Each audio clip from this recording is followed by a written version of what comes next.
Olá, estamos aqui mais uma vez, né, num episódio do Tô na Célula, um podcast aí que tem o objetivo de trazer para vocês experiências relevantes, vividas no ambiente celular, né, trazendo aqui histórias de aprendizado, histórias de pessoas que conheceram o amor de Jesus através de uma célula, superações e principalmente, né, salvação na prática. O que a gente faz dentro de uma célula? Então, estamos aqui hoje para receber vocês. Estou aqui com meu amigo Zé Guilherme. Meu nome é Bruno Gerken. Pessoal, tudo bem? Vou passar para ele aí. Mais uma vez, né, Bruno, com mais um programa desse projeto tão lindo, que a gente acredita muito, que está aqui para transformar vidas. Então, a gente gostaria muito de contar com vocês. Comentem, falem onde é a célula de vocês.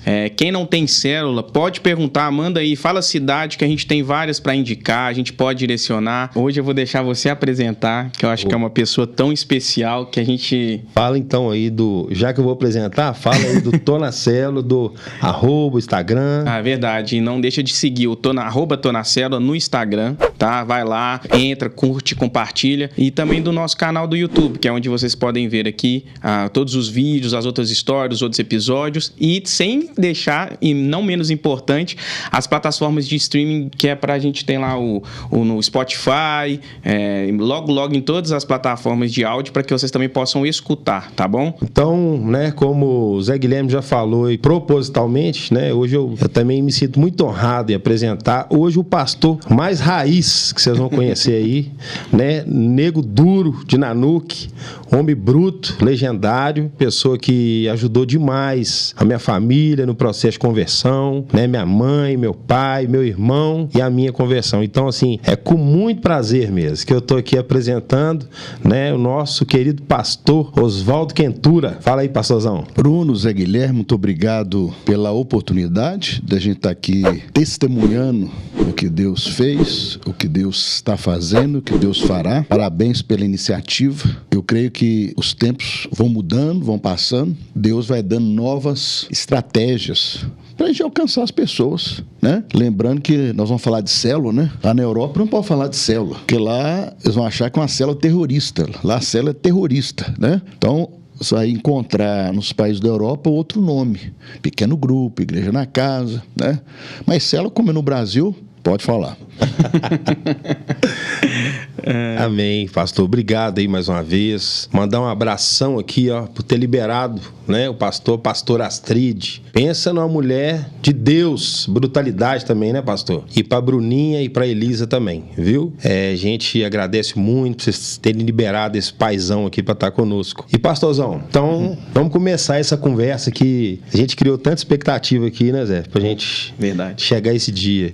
Eu queria que o senhor contasse pra gente um pouquinho, assim, da vida do senhor antes de ser esse homem de Deus. Quem é o pastor? Quem foi pastor?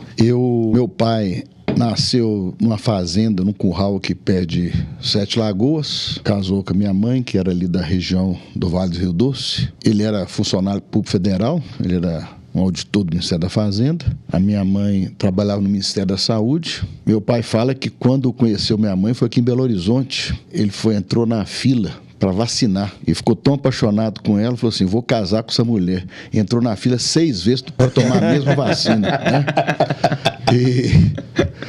E depois ele foi transferido. Ele também trabalhava na Fundação CERS do Ministério da Saúde. Depois ele passou no concurso da Receita Federal e foi lotado para assumir Governador Valadares, né? Mas naquele tempo, as pessoas que moravam no interior, quando tinha uma condiçãozinha melhor, vinham às vezes em Belo Horizonte para ganhar neném. E foi o meu caso, né? Então eu nasci aqui em Belo Horizonte, mas eu morei em algumas cidades do interior, Governador Valadares, Juiz de Fora, Nanuque, né? A última cidade do interior que eu vivi, Nanuque. E cada momento desse numa fase distinta. Quando criança, o meu sonho era ser tenente da Polícia Militar. Que eu tinha um padrinho, que era um coronel da reserva. Eu gostava de vê-lo falar e tal. Ele contava as experiências, né? Isso no tempo que a polícia não tinha os recursos que tinha hoje, né? Dependia muito da raiz, ganhava pouco. O fato é que meu sonho de criança era ser um tenente, tinha que ser tenente da Polícia Militar. Quando eu cheguei, passei a adolescência ali na minha juventude, o meu pai foi me tirando de cabeça de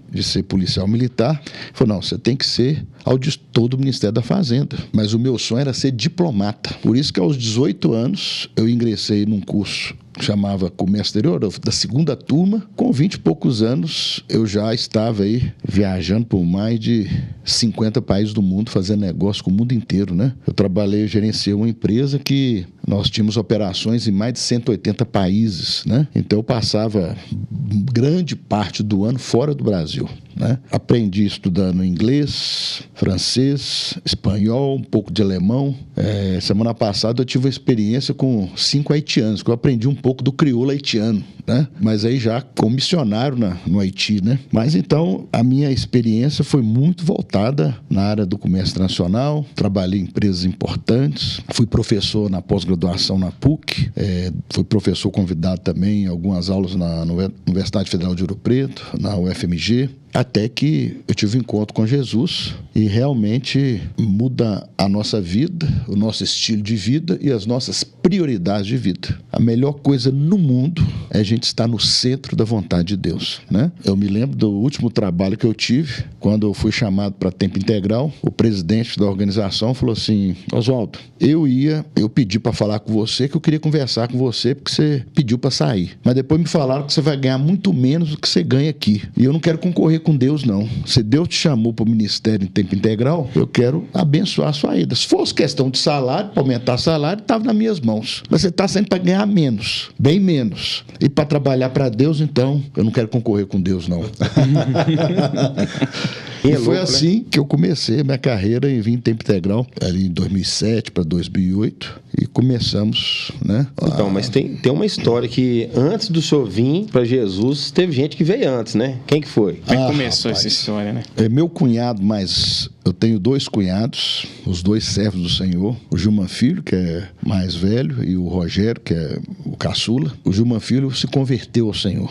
Casou com a nora, mulher de Deus, e aí ele começou a orar pela conversão de toda a família. Quem se converte primeiro é minha sogra, e depois quem se converte é minha esposa.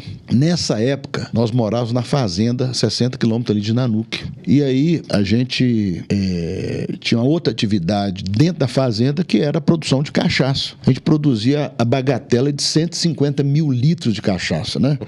Então você imagina. O fato é que a gente já tinha uma área da fazenda lá, que meu sogro separou para o nosso uso, que nós temos até hoje, a Fazenda Cordilheira, que hoje é destinada à produção de novilhos de altíssima qualidade, gado de corte. O fato é que a minha mulher vai e converte. E eu falei pra mulher assim, Astrid, você pode até virar crente, mas se você der dia de vaca minha, de boi meu pra pastor, o trem vai ficar feio pro seu lado. É porque crente, gente, Zé Guilherme, crente tem um negócio. Crente fala que vai na sua casa e vai mesmo. Crente fala que vai te ligar e te liga mesmo. E aí, eu morava numa casa muito grande, uma casa que pertencia na época do meu sogro, que ele comprou justamente, que eu gerenciava as propriedades dele, e teve um tempo, por causa da escola, eu tive que levar as crianças, tá morando na fazenda, e levar as meninas para a escola, uma escola melhor. Elas participaram um tempo da escola rural, que a bisavó da Astrid abriu em toda a região lá, mas a gente viu que precisava de uma escola e nós, então, fomos morar em Nanuque. Meu sogro comprou essa casa e a gente ficava ali naquele trânsito e quando a gente estava na casa, a Astrid converte, os irmãos tinham uma igreja em Carlos Chagas, 50 quilômetros. Toda semana, os crentes iam lá para casa para fazer um negócio parecido com célula. Às vezes eu chegava da fazenda cheio de fezes de vaca, às vezes eu trabalhei no curral o dia inteiro vacinando gado, aí você fica embostado de fezes de vaca, de boi. Quem trabalha no tronco ali, o boi, aí vai defecando ali no tronco e daí a pouco, na hora que ele pisa, você tem que estar sempre limpando o piso, senão vai espirrando. E eu chegava suado, cansado, E tinha uns crentes lá reunidos. O interessante é que crente, eu descobri que crente gosta de duas coisas. Crente gosta de falar e crente gosta de comer. Né? O povo não bebe, não. Quer dizer, se dependesse disso, o alambique é a zero, né? Mas o povo gosta de comer. Então era uma comelança doida. Às vezes eu cochilava lá no meio da reunião. Mas, então a Astrid se converteu em 1997. 5 anos antes de mim. Eu fui me converter em 2002. Em 2003, eu já estava liderando a minha primeira célula. Você vê aí, ó, pastora Astrid, ela converteu e ficou 5 anos orando pela conversão desse homem aí, né? E valeu a pena demais, né? Eu queria saber do senhor o seguinte, quando o senhor teve o primeiro contato mesmo com o evangelho, assim, que houve a transformação, porque assim... provavelmente foi ofertado para o senhor algumas vezes, através de uma reunião, vem cá, né, igual a gente fala e tal, e o senhor não foi com a cara. Tinha uma senhora que trabalhava com minha mãe na Fundação CESP, chamava Arlete. Fiquei sabendo até que a Arlete depois se casou, acho que mora no Espírito Santo, nunca mais tive contato. A Arlete virou crente e queria levar todo mundo para Jesus. Um dia ela chegou para minha mãe e falou assim: Maria, eu tenho que levar o Júnior num acampamento dos jovens lá da minha igreja, um acampamento é uma bênção, não sei o quê. Aí eu me lembro que a Arlete me pôs no carro dela e me levou para o acampamento. Na época, meus pais moravam em Governador Valadares. E eu cheguei no acampamento, mas justamente na hora em que a turma estava toda sendo batizada do Espírito Santo. Gente dando rajada de língua estranha, gente rolando no chão, outro fazendo aviãozinho, outro dando pirueta.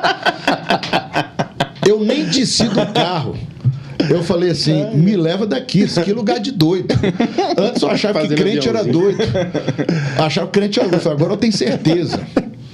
Isso aos 16 anos, teve esse episódio. Quando eu vim fazer o 3º ano integrado aqui em Belo Horizonte, para me preparar para ingressar na universidade, tinha uma colega, eu vi lá que tinha uma turminha que todo dia ficava tocando violão. E tinha uma menina que eu achava especialmente bonita, uma menina branquinha, olhos azuis, cabelos negros assim, e tal, uma menina bonita, olho azul, aquele azul piscina. A gente fica sempre melhorar, né? O fato, só que eu vi que ia ficar só com esse grupinho. E quando tinha um intervalo, esse grupinho ficava do outro lado da quadra. E o povo normal, eles ficavam lá de cá. O povo normal. Porque aquele povo é diferente, que o povo primeiro levava violão. Ficava cantando, não dá para ouvir muito o que eles estavam cantando. Até que um dia, assim, sempre fui ousado, eu falei assim, vou chegar junto, né? Eu saí do meio do povo normal e comecei a cruzar a quadra em direção ao grupinho. Você sabe quando está todo mundo conversando, de repente vai fazendo aquele silêncio? Todo mundo falou assim, ele não sabe aonde que ele está indo. Quando eu cheguei lá, cara, era um grupo de crente. O povo estava cantando louvor. Só que quando eu cheguei e o povo ficou olhando para mim, eu falei assim, se eu der para trás agora, vai ser uma zoação louca. Aí eu falei, eu tenho que ficar agora, eu tenho que permanecer. Aí eu fiquei e tal. Rapaz... 6 meses. Essa menina ficava pregando para mim de manhã, de tarde e de noite. Ela ligava para minha casa, naquela época era só o telefone fixo. Ligava e punha louvor no telefone. Escrevia carta evangelística para mim dentro de Belo Horizonte. Eu morava em Belo Horizonte, ali, acho que na Floresta. Escrevia carta. Até que um dia eu falei, filha, eu não quero nada com Jesus, não. Meu negócio é com você, né? Mas isso... Foi lá pelo ano de 79, 80, mais ou menos, né? Mas eu só vim mesmo converter em 2002, 5 anos depois da Astrid, minha esposa. O engraçado é como as coisas acontecem, né? Deus já estava procurando o Senhor, já estava atrás do Senhor há mais tempo, né? E às vezes a gente está fechado e cego para isso. E assim, nesse momento, assim, quando a vida foi passando, quando que o senhor encontrou Jesus? Como que o senhor chegou até Jesus? A Astrid chegou primeiro, e como é que foi? Teve aquela passagem sua em Belo Horizonte, vocês voltaram? O que aconteceu? Nessa época, nós estávamos morando na NUC, as meninas estudavam lá num colégio chamado Santo Antônio, e tinha uma professora lá, uma pessoa muito especial, chamava a professora chamava Terezinha, e ela é uma professora, assim, foi professora de muitas pessoas conhecidas lá em Nanuque, e os filhos depois, uma história. A tia Terezinha, né? Então as meninas eram loucas com a tia Terezinha. Mas eu vi que precisava melhorar a escola, a qualidade da escola, a escola que era bom, mas quem aspirava por coisas, né, por uma formação melhor, tinha que talvez investir em outro tipo de escola. Foi o que nós fizemos. Nós saímos de Nanuque e viemos para Belo Horizonte em janeiro de 2001. Fui morar ali na Mar de Espanha, 1,5 quarteirão abaixo da primeira sede da Igreja Batista Central. Eu, de vez em quando, lá em Nanuque, fui umas 2 ou 3 vezes com a Astrid na igreja, né? Quando nós viemos para Belo Horizonte em 2001, para proporcionar para as minhas filhas uma escola melhor, o mais velho já morava aqui, tinha estudado no Santo Antônio, e as minhas também, eu as matriculei no Santo Antônio. A Astrid falou, vou procurar uma igreja. Falei, Astrid, vamos aqui na igreja católica mesmo, porque lá é uma bênção, você entra lá, você sai, ninguém pega o seu telefone, ninguém liga para você. Esse povo crente, esse povo é pegajoso. Já tinha experiência, né, da sua casa. Eu poder ficar lá a semana inteira, ia vender livro lá em Nanuque e ficar lá em casa, né? Eles ficavam meio horrorizados com a quantidade de garrafa de uísque e cachaça que tinha lá em casa, mas acho que depois acostumaram. O fato é que a Astrid, então, começou a caminhar, a orar e descobriu a Igreja Batista Central. E foi lá, começou a frequentar com as minhas filhas, e eu, assim, tentando uma recolocação no mercado, e nada parecia, até que, naquela época, o meu cunhado, que é um mais novo, o Rogério, ele é economista, e eu sempre pensei assim, ao invés de você pagar um aluguel, é melhor você pagar uma prestação do sistema imobiliário, né, do financiamento. E eu fui no banco onde meu cunhado tinha falado que tinha as melhores taxas do mercado naquela época. Porque o sujeito, quando tem dinheiro, ele liga para o gerente do banco, fala o que quer fazer, o que quer comprar. Mas o sujeito, quando não tem dinheiro, ele tem que dialogar, argumentar e tentar conquistar ali né? E eu toda semana ia lá conversar com o gerente do banco para ver se saiu o tal do empréstimo. Porque eu estava sem emprego. Então, assim, o que eu ia oferecer para o banco? Como é que eu ia pagar as contas, tal? O fato é que, rapaz, Deus não perde o controle, tem um controle de tudo. Ele sabe quantos fios de cabelo tem na nossa cabeça, quantas células nós temos no corpo. Comecei a conversar com o gerente, tal e coisa, comecei, né, ficar íntimo do gerente. E um dia me perguntou se eu tinha alguma religião. Falei, eu já frequentei centro espírita, já frequentei a igreja católica, já fui na tal da igreja local lá em Nanuque, onde minha mulher converteu, fui até na igreja presbiteriana. E aí, falou, não, porque eu vou ter minha formatura, eu sou da Igreja Batista Central. Eu falei, você é da mesma igreja da minha mulher? Eu falei, agora esse empréstimo vai sair. Essa que era a preocupação. Essa é a preocupação. Mas aí ele me convidou para uma formatura de um curso. E era um curso chamado Casados para Sempre. O curso é uma benção, irmão. Quanta restauração de matrimônios a gente vê, os testemunhos maravilhosos nesse curso. Hoje a Central, nós criamos o nosso próprio curso, chama Casais Vencedores, mas era o Casais Vencedores da época. E aí, na verdade, você convidava o sujeito para a formatura, mas na verdade é para inscrever o sujeito no curso. Então, assim, tinha tudo uma intencionalidade, né? Intencionalidade. E aí, rapaz, aí o gerente do banco na época, o Sandro, né? Que eu não sei onde o Sandro anda, mas o Sandro é que me levou à Central a primeira vez. Ele falou assim comigo, Oswaldo, vou te inscrever no curso para você fazer com a Astrid e tal. E a Astrid assim, yes. E começamos a fazer o curso na casa de um casal. E eu falei com a Astrid, eu vou nesse tal de curso. E teve a primeira aula. E tinha um laudo para casa, tinha uns exercícios que o casal tinha que fazer em casa. Eu falei, esse negócio de confessar pecado, tô fora. Não vou confessar nada que eu fiz. 2, não faço nenhum exercício em casa também. Esse negócio de fazer exercício, abrir coração, esse treino não é comigo, não. Eu tô indo pra homem, não. Ou seja, não topou nada, né? Não, eu falei, agora eu vou na tal das aulas com você. E lá, tinha um baixinho lá, rapaz, falador. Você lembra dele? O Eugênio. Eugênio, imaginei. E o Eugênio falou comigo, você vai na minha célula. Eu falei, célula? Você tá ficando doido, rapaz. Eu já, de vez em quando, já vou no tal do culto, domingo.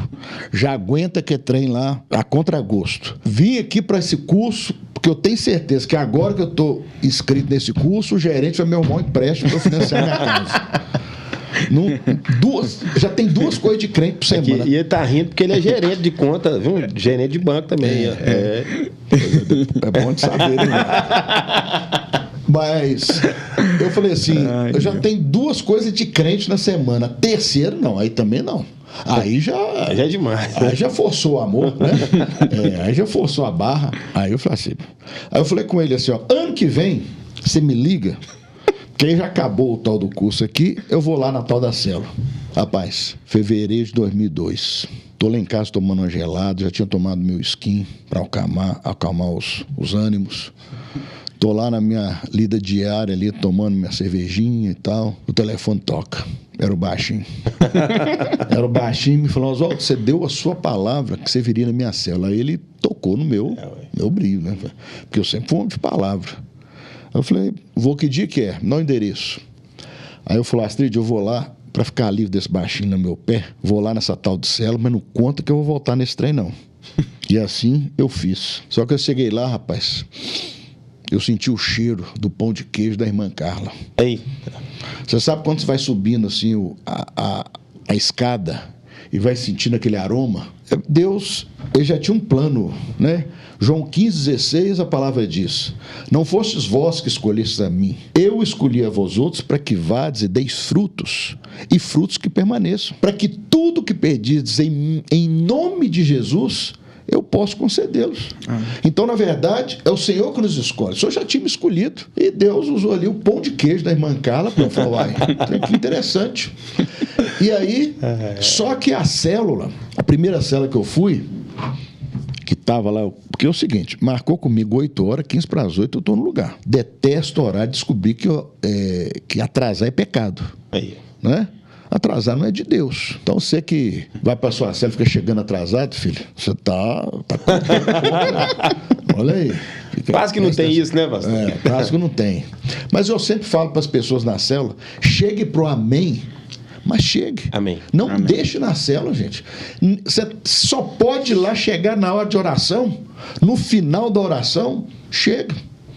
Eu me lembro de um irmão que a mulher dele ficava falando, esse negócio de célula, esse trem não é de Deus, não. Esse negócio de célula, deve ter cachaça, deve ter mulher nesse trem. E aí, o que aconteceu? Ele foi e falou para a mulher, então você vai lá um dia na minha célula. Naquela época, a célula da Astrid era de tarde, a minha era de noite. A noite era só de homens e a Astrid liderava à tarde, só mulheres. Ele chega com a mulher dele lá, 15... Como é que foi? Não, chega lá 15 para as 10 da noite. Ela chegou, vim aqui para confirmar se esse tal de célula, se tem mulher, se tem cachaça desse trem. Aí ela chegou, só tinha homem. Pô, mas você só chegou na hora certa, chegamos para orar. Rapaz, aí nós demos as mãos assim para orar junto, a mulher caiu endemoniada no sofá da pastora. Aí aqui tem fogo, filho. Aí eu falei para ela, a senhora quer esse que veio acompanhando a senhora? Ou só quer Jesus? Aceitou Jesus. Eita, hoje glória. o casal são líderes da igreja, né? Que bênção. Glória a Deus. Tem muita história de célula, viu? E tinha um companheiro do senhor que o senhor ficou invocado com ele, porque Fábio, era o seu companheiro de Fábio. uísque. Rapaz, compadre Fábio.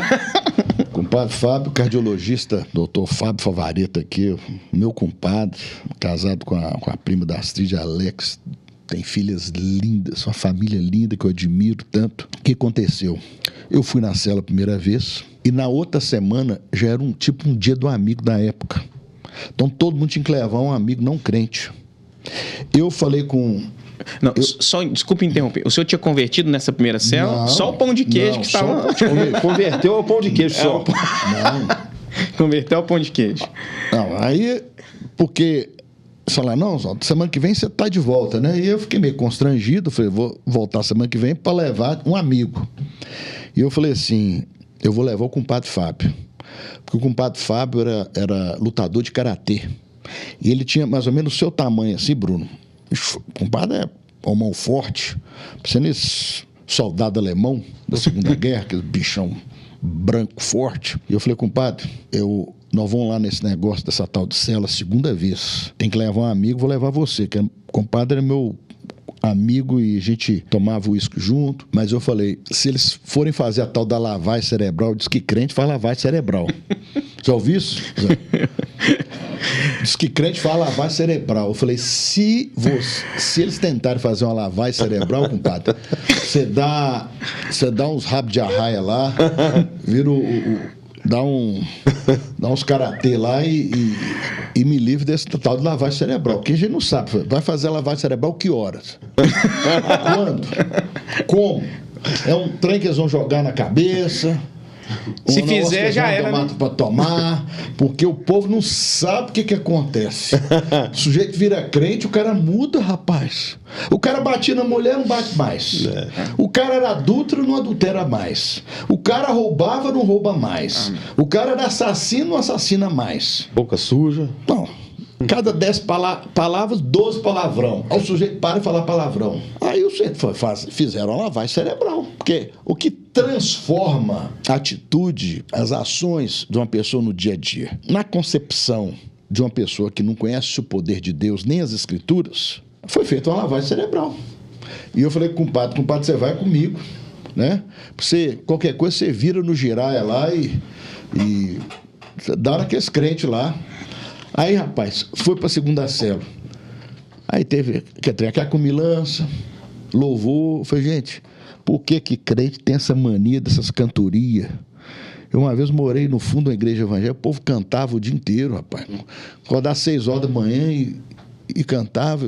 Sempre me chamou a atenção, tanto que crente gosta de cantar. E aí lá na célula tinha também. Tinha um lanche, tinha um louvor e depois era a palavra. No final, o sujeito fez um apelo. E o compadre Fábio entregou a vida para Jesus. Eu falei, compadre, você não vai voltar na célula não. Traidor. Porque esse negócio aí, virar crente. Crente, olha, não bebe, não fuma. Diz que faz aquele negócio pelo buraquinho do lençol. Então, compadre, você abre seu olho aí, compadre. Você dá de... Não, só eu entreguei minha vida para Jesus. Que entregar a vida para Jesus, rapaz? Esse negócio de virar crente. Essa foi a segunda reunião. Na terceira reunião, eu falei, compadre, você não vai mais na célula, não. Eu fui sozinho. Na hora do louvor, eu recebi uma visitação do Espírito Santo. Amém. Foi minha conversão. A terceira célula que eu fui, né? Amém.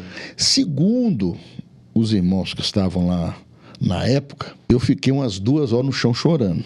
Eu não lembro, não. Só sei que crente é um povo esquisito, né? Você fica 2 horas no chão chorando, na hora que você levanta, você fala assim, acabei com a reunião dos crentes. Aí todo mundo vem te abraçar. Eu falei, crente é um povo esquisito, né? Povo doido demais, tal do crente. Aqui, só tá falando, eu tô lembrando aqui, teve uma vez, eu e a Carol, a gente tava andando tava de carro lá perto do bairro mesmo, e obviamente a gente não era convertido, né? E eu passei numa igrejinha dessas de bairro, eu lembrei do que o senhor falou, porque na hora que eu passei, a igreja é muito pequenininha e o pessoal estava recebendo aquela visitação e tinha gente fazendo aquilo, pulando num pé só, aviãozinho, as doninhas do coque, do manto. Sabe o que eu fiz? Eu e a Carol, nós paramos o carro, eu fiquei do outro lado da rua só para rir. Fiquei rindo, povo.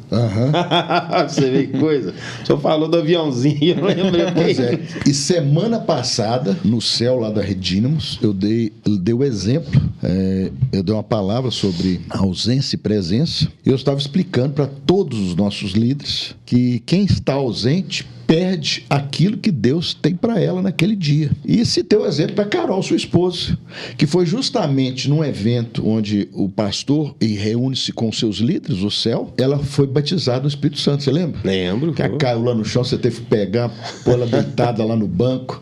A Carolzinha ficou trêbada, né, do Espírito Santo. Amém. Então, assim, isso aconteceu na minha terceira célula. Amém. Amém. Amém. Ó, eu sou suspeito para falar, né? Porque eu e o Zé caminha comigo aí em célula, né? Mas a minha conversão foi na célula do pastor Oswaldo, né? Então foi ali que... E é engraçado que o testemunho, assim...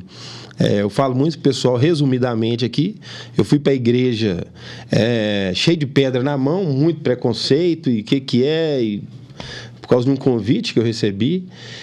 E quando eu entrei na Central, Luxemburgo, eu comecei a subir a escadaria e fui tomado ali por um choro, que a Carol não entendia o que era, comecei a chorar. Creio que ali, né, logo ali, no meu primeiro dia, o Espírito Santo já me tocou. E quando acabou o culto, pastor Paulo Mazzoni, o Gustavo, meu irmão, fala assim, vamos ali, eu quero te apresentar uma pessoa. E aí eu fui conhecer, né, aquela pessoa assim, que é doce, né, falou comigo assim, terça-feira, lá na minha cela, já falou, dando meio que aquele soco no braço, assim. Tá aí, ó, pastor Oswaldo. E aí a gente foi pra cela da casa do Sérgio e da Tati, né? Isso, ali. Lá em frente, o Isabela Hendricks ali, não é isso? Isso, abaixo ali da Praça da Liberdade. Isso. E ali começou a minha vida com Deus. Eu falo muito, né, para as pessoas que eu preciso, o tipo de pregação e pastor que era o que eu precisava na época, e o pastor Oswaldo me ajudou muito aí na caminhada, me ajudou muito, né? Cheguei ali sem saber nada, né? E foi assim, nem um pastor, né? Eu falo, foi um pastor para mim. E aí foi interessante que você se converte, mas a Carol ainda não. Exatamente. Ela foi um tempo depois, né? Mas, graças a Deus, ela teve um encontro com Jesus também. Depois vocês vão passar a caminhar juntos, né? Hoje eu tenho que apertar o passo, viu? Para andar do lado dela. A minha tá acelerada. Pastor, aproveitando, aí o senhor converteu. Depois desse momento da conversão, o senhor se entregou de uma vez? Porque tem gente que converte, entrega a vida para Jesus, vai caminhando com calma, com o tempo e vai crescendo. Dali, como é que foi o senhor? O senhor já virou líder de célula, não virou? O negócio da conversão, ele é interessante porque a pessoa recebe Jesus como Senhor e Salvador de sua vida. Você obtém a salvação. Agora, a conversão é um processo. E Deus começou na minha vida um processo. O meu principal problema, assim, na minha modesta análise na época, era a questão da bebida, né? Porque eu gostava de beber. Eu tomava cerveja 7 dias na semana. Um skin pelo menos umas 2 vezes na semana. Eu tinha um estoque na minha casa de 12 caixas de uísque, 12 anos. Tinha sempre bastante cerveja. E logo que eu tomei minha decisão por Jesus, Deus começou a fazer um processo na minha vida. Deus sabe todas as coisas. Então, eu bebia de segunda a sexta, aí eu comecei como diz lá em Nanu, comecei a raliar no meio da semana. Aí a Astrid perguntou pro meu líder de célula, e aí a cerveja continua comprando para ele? Ô Astrid, continua comprando para ele. Aí reduzi. No 4º mês após minha conversão, um dia a Astrid estava com as meninas na fazenda, e eu tinha ficado sozinho, e a Astrid estava assim, muito temerosa de me deixar sozinho. Foi para os botecos com os amigos, aquele negócio todo. Ela foi para a fazenda, e naquela época os cultos eram ali na Central Sede. A gente tinha 3 cultos no domingo. A Astrid viajou, né? Foi lá para a fazenda e eu participei dos 3 cultos. Após o 3º culto, eu cheguei em casa, fatiei meu salamin, que eu sou apaixonado até hoje, e abri uma gelada. A propaganda daquela cerveja da época dizia que aquela que descia redondo. Só que quando eu tomei o primeiro gole, ela não desceu redondo, desceu quadrado. Aliás, ela desceu numa forma poliédrica, porque o trem embolou aqui, olhei a cerveja, não estava choca, e aí, rapaz, aquele negócio começou a me incomodar. E aquela noite eu não dormi. Eu varei a noite, fiquei acordado. Liguei pro meu líder de célula, não me atendeu. Liguei pro pastor Paulo Mazzoni, não me atendeu. Liguei pra Astrid, falei, Astrid, tem algum trem acontecendo comigo aqui. Ela falou, pode deixar então que eu pego o Anzo hoje, ela vai ficar tipo uma semana. Falou, pode deixar que eu vou embora. A Astrid falou, deve estar acontecendo algum trem com meu marido. O fato é que, pela manhã, antes, 8 horas, eu tinha que estar no trabalho. Naquela época eu trabalhava na Fundação Dom Cabral. Acordei e falei, meu Deus, eu tenho que trabalhar. Mas não dormia, não conseguia dormir. Eu falei, aí eu tentei falar com o meu líder, tentei falar com o pastor, não consegui, ninguém me atendeu. Aí eu entendi que o Espírito Santo queria falar diretamente comigo. E aí eu falei, Senhor, vamos fazer o seguinte, se eu tenho algo para abrir mão, algo para abandonar, algo na minha vida que incomoda o Senhor, só me fala hoje. Eu não sei se é algo que está dentro dessa casa. E eu comecei a ir nos cômodos da casa e orar a Deus, se Deus tem alguma coisa aqui que me pertence, mas que não agrada o Senhor. Rapaz, eu tinha um armário numa sala de televisão. A armário tinha todos os meus uísques, meus vinhos. Inclusive tinha uma caixa de vinho que tinha acabado de voltar da Europa. Era a caixa de vinho que eu tinha viajado dentro de Portugal, 500 quilômetros para comprar um vinho no norte de Portugal. Trouxe aquela caixa de vinho praticamente no colo dentro do avião, para não perder, para ninguém roubar, para não quebrar. Trouxe no colo. Eu falei com a moça, não, filho, isso aqui eu vou levar no colo, porque isso aqui é especial demais. E aí Deus falou comigo, isso aí não me agrada. E me deu assim uma ânsia de vômito, um negócio. Eu peguei caixas de uísque, 12 anos. Eu não sei quanto custa um uísque 12 anos hoje. Tenho a mínima ideia. E joguei aquele trem tudo dentro da pia da cozinha. Essa caixa de vinho eu dei para um compadre, para um amigo meu, um compadre, que tinha um restaurante, e falou, ó, isso aqui tá liberado. Isso aqui você vai dar uma garrafa, quando o seu melhor cliente vier, você vai falar, isso aqui é um presente da casa. Vinho de altíssima qualidade. Todas as demais bebidas eu joguei no ralo. E eu não tinha onde pôr tanta garrafa, né? O fato é que a Astrid chegou no outro dia com as meninas e Deus falou comigo assim, filho, nesse dia eu estou te liberando do álcool. Nunca mais eu pus álcool na minha boca. Amém. Mas o mais legal foi convidar minha esposa e minhas filhas para comer uma pizza. E em vez de pedir o tradicional shopping que eu tomava logo uns 7, 8, eu pedi uma Coca zero. Aquela gelada mesmo, gelada, com gelo. bastante gelo, limão, entendeu? E aí a Bruna mais velha, vai papai, você não tomou chopp não? Falei, filhinha, o Senhor Jesus me libertou da bebida. Amém. Aí eu vi na minha filhinha, tão jovem ainda, a lágrima descer assim, porque obviamente aquilo gerava um incômodo no seu coração. Ela várias vezes viu parentes, me viu assim, alterado, sabe quando você perde, né? Aí perde o controle. O problema da bebida é que a pessoa perde o controle, né? Então, naquele dia eu falei, minha filha, eu queria falar para vocês duas, para sua mãe, que a partir de hoje não entra álcool mais na minha casa. Amém. E o único álcool que entra lá em casa é álcool em gel para limpar, né, para limpar móvel, sei lá, que usa álcool em gel em casa. Único. Mas não entra bebida alcoólica na minha casa, né? Então foi uma libertação. Né? Essa foi mais uma das coisas que eu aprendi, né? A caminhar, iniciar minha caminhada com o Senhor. Que eu também abri mão, né? De qualquer tipo de bebida alcoólica, eu e a Carol. E a sensação que a gente tem é que... Porque a gente, quando lidera uma célula, né? A gente recebe... Pode não, a gente recebe todo tipo de pessoa com todo tipo de problema na célula. E quando eu fui ser consagrado líder de célula, o pastorzão me chamou lá na casa dele. Chamou Bruno e Carol, Bia, Léo e Elaine, né? Um abração para vocês, nós estamos com saudade de vocês. Eu mandei uma mensagem pro Léo, não tem 3 semanas, falando que nós estamos com saudade dele, sentindo falta dele. Né? E aí você chamou lá na sua casa e falou, olha, vocês agora vão liderar a célula e um conselho eu dou para vocês. Sejam irrepreensíveis. Nunca mais esqueci. E nunca mais eu e a Carol bebemos álcool. Por quê? Porque um dia a gente vai precisar cuidar de uma pessoa, que essa é a luta dela. E assim eu entendo que eu preciso ter autoridade para falar. Porque a pergunta que as pessoas fazem é, o pastor te proibiu beber? Não tem nada disso. Ninguém... várias vezes recebi na minha cela pessoas cheirando muita bebida. Tinha um que tomava tanto que não precisava nem abrir a boca. Na hora que ele chegava assim, uns 3 metros, já sentia o aroma, né? Porque sai pela pele, né? Pelos poros, né? É um negócio interessante, mas ali o Senhor Jesus trata, liberta. Pastor não fala nada. Uma hora que o Espírito Santo fala, acabou, né, pastor? Acabou. Aí não tem conversa. Foi o meu caso. O Espírito Santo, ele sabia da minha dificuldade, a dificuldade da carne em ficar livre daquela dependência química. É uma dependência química. Uma pessoa que bebe mais de 2 vezes por semana tem algo, como diz, não vou falar que tem problema, é um ponto de atenção.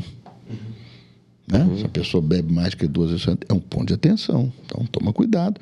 Mas uma das coisas que o Espírito de Deus falou comigo foi alguns meses antes, quando eu vi minhas 2 filhas brincando na sala. E aí, a mais velha, sentada naquela cadeira do papai, aquela cadeira preta grandona que você reclina e tal, e ela lá assim.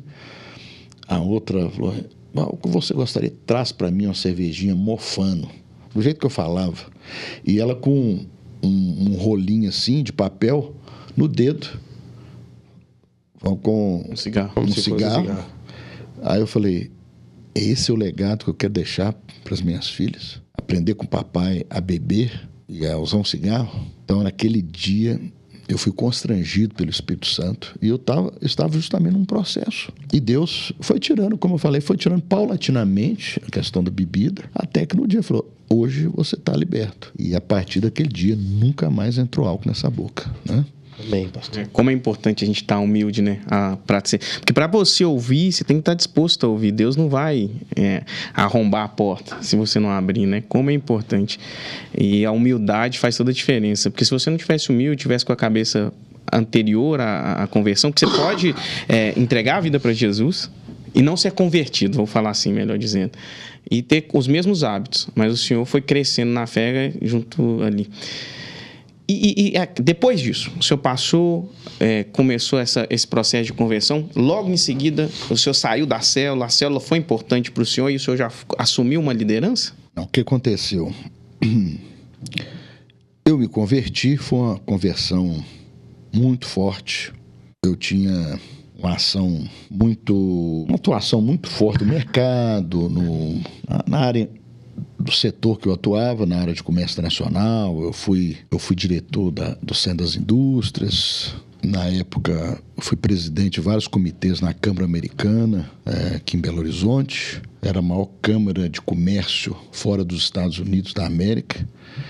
E, de repente, o homem converte. E as pessoas começam a notar alguma diferença, uma grande diferença, com o passar dos dias, do tempo. O fato é que, quando a gente tem uma experiência com Deus, por que a gente... O evangelismo, ele é algo muito forte no bojo de uma conversão. Uhum. Porque você quer compartilhar aquilo que Deus fez na sua vida. E é natural. A Bíblia prevê isso. E aí, a gente começa a levar muita gente na célula. Todo novo convertido, entusiasmado, é um bom convidador, feliz, né? Convida muitas pessoas. Então, por exemplo, nos encontros com Deus, eu levava 15 pessoas. Minha célula, a primeira multiplicação foram 2 homens. Depois que a nossa célula virou par, ela sempre multiplicou no mínimo 3 células novas por ano. Mas eu estava analisando de 2013 para cá. 2013 eu multipliquei 11 vezes. E de lá para cá já multipliquei 7 vezes, mas nunca menos que 5 vezes por ano. Esse ano, em março, nós já multiplicamos 5 vezes, a célula já está com quase 70 pessoas, entre crianças, mulheres, homens. Então, assim, você começa a convidar muito, naturalmente o líder te vê como um líder. E um dia o meu líder falou assim: Oswaldo, você vai ser meu líder de treinamento. Eu sei o que é isso. Aí eu falei assim: você tá ficando doido, rapaz. O que é isso, rapaz? Você não conhece, não. O vaso aqui é ruim. Eu sei o que é isso também. Você sabe o que é isso, né, Zé Guilherme? Os dois lados, pastor. Então, eu falei: você tá ficando doido. Não, quem falava isso, o coração disparava. Começava a suar, a perna tremia. Um ano depois, já estava liderando a minha primeira célula. E tem 2 experiências interessantes, né? É liderar a primeira célula e expulsar o primeiro demônio, né? A gente nunca esquece. Né? Mas, então foi um processo muito explosivo. E depois, começa a liderar 1 ano após convertido. Mais ou menos, não? Tipo assim, no ano seguinte, né? Uhum. Eu não lembro exatamente o ano, mas foi no ano subsequente a minha conversão, minha decisão pelo Senhor Jesus.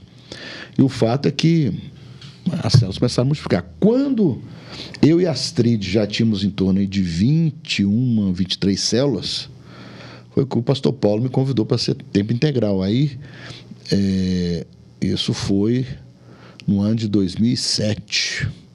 Né? 5 anos da conversão. Então, em novembro de 2007, foi feito um chamado, um convite. Eu trabalhava na época no Sebrae, eu gerenciava a área de mercado, a área internacional, assessorava o nosso presidente na época. Eu fiquei um tempo ainda para preparar um sucessor, né? E tive muita dificuldade de arrumar um sucessor. Hoje, a menina que entrou no meu lugar ali, uma menina super competente, né? Está lá até hoje. Eu tive lá, tem 2 semanas, tomando um café lá, 3 semanas com o nosso superintendente lá. Eu vou sempre lá para tomar um café e... Tá vendo por que doou café, né? Uhum. Mas foi um processo assim... É um processo contínuo, eu costumo dizer, orgânico, natural, né? A sua vida vai mudando, Deus vai acrescentando dia a dia, e Deus vai modificando, Deus vai polindo a pedra bruta para se transformar numa pessoa que Deus usa, né, de maneira extraordinária. Então, a célula é uma maravilha. Eu fico imaginando até assim, como eu me converti numa igreja em células, eu nem sei o que é uma igreja sem célula, né? Mas é um ambiente perfeito de discipulado, de conhecimento, para você poder viver, como você gosta de dizer que eu digo, né, Bruno? Já ia falar para o senhor isso, falar para a gente aí sobre vida na vida. Vida na vida, né? E é por isso que às vezes Deus dá tanta graça, porque Jesus era assim com seus discípulos. Você imagina, eram 12 homens comuns, simples, uns mais letrados, outros menos letrados. O fato é que Jesus escolhe aqueles homens de origens totalmente diferentes ali, na parte de trabalho, de atividade, e ele reúne esses homens e começa a caminhar com esses homens. E Jesus viajava com esses homens, dormia no mesmo lugar que esses homens, comia, bebia. Ou seja, era uma vida na vida. Ou seja, não era um encontro religioso com a agenda marcada na semana, era vida, né? Eu, por exemplo, os meus melhores amigos são hoje o meu grupo discipulado. A referência das minhas filhas são das pessoas que caminham conosco, né? Então são todos, e Deus é muito gracioso e amoroso, né? Ele cerca a gente com pessoas muito melhores que você, e isso faz com que você cresça, atingir um novo padrão, um novo nível de fé, um novo nível de amor, um novo nível de entendimento, e você vai aprendendo com as pessoas como ser o melhor marido, o melhor pai, o melhor filho. E a gente só aprende não apenas tão somente com leitura de bons livros e ouvindo pessoas influentes na área, mas também tendo a oportunidade de praticar isso no dia a dia. Então, por isso que a célula é tão preciosa. Obviamente, você tem pessoas que naturalmente você fica mais próximas, tem outras pessoas que você fica medianamente próximas, outros mais distantes, mas isso é natural. Tem pessoas que se dão bem naturalmente com A, B ou C, mas você trata todos com a mesma atenção, com o mesmo carinho, com o mesmo amor. Agora, alguns respondem mais, outros menos, né? Alguns vêm à célula, permanecem, outros não permanecem, às vezes, porque o evangelho é uma contracultura. O evangelho não é um sistema religioso, o evangelho é um movimento em que Jesus Cristo inicia, o próprio Filho de Deus, em carne e osso, vem ao mundo para nos ensinar e deixar esse legado. E ele caminha com aqueles 12 homens, e o projeto dele era vir para morrer na cruz, para justificar e ter uma morte substitutiva pelos nossos pecados, e abrir uma célula. E Jesus abriu uma célula com 12 homens. Um dos 12, e aí serve para você, querido, que lidera uma célula, e às vezes você tem uma pessoa difícil, você tem uma pessoa que você investe tempo nela, ela não corresponde, ela não responde, E aí você fica, às vezes, entristecido. Isso é normal, isso é padrão. Tanto que o próprio Jesus, o Filho de Deus, o próprio Deus, Jesus, que era 100% homem, 100% Deus, teve um no meio dos 12, que era o filho da perdição. Né? O cara, ele fez uma escolha. O Senhor não criou um monte de robozinho para fazer escolhas automáticas. O Senhor nos dá o poder de escolha. E o cara escolheu traí-lo. Pegar umas moedinhas de prata ali, em troca. Então, pastor, até aproveitando essa parte que o senhor está falando, que eu vi o senhor fazendo uma comparação, que o senhor usa a célula, igual o senhor falou, essa foi a primeira célula de Jesus, né? Foi a primeira célula que foi implantada, foi Jesus com seus 12 discípulos. E o senhor... Tem muita gente que não se sente capaz do que a gente está falando, ou que está lá sentado e está confortável, então não quer continuar, não quer amadurecer, que é uma palavra tão abençoada que o pastor Iná tem nos colocado lá na Pampulha.